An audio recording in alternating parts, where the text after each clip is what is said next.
Show sina Maine Mendoza, Ryan Agoncillo at Miles Ocampo nang biglang magmura on live TV ang isang Indianong contestant sa Forenoy, The Afam Invasion, segment ng Itbulaga nitong Miyerkules. Sa interview portion kasi ng nasabing segment, naitanong ni Maine sa contestant kung may natutunan na itong Tagalog words.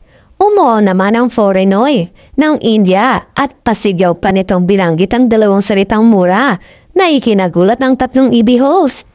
Maagap naman sina Maine, Ryan at Miles sa paghingi ng paumanin sa viewers at ipinaliwanag sa mga legit The Barkads viewers na hindi ito sinasadya ng contestant. Ipinaliwanag din ng mga host na hindi maganda ang mga salitang yon ang nakakaloka. Inulit muli ng lalaki ang salitang mura habang nagpapaliwanag ito na hindi niya alam ang ibig sabihin nito.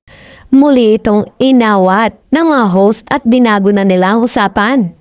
Pero hindi naging hadlang ang nagawang pagmumura ng Indiano dahil nanalo pa rin ito at nakatay ang isa pang Forenoy contestant. Pagka-announce ng winners, nakiusap si Ryan at Maine sa mga kababayan natin na mag-ingat sa mga ituturong Tagalog words sa mga dayuhan.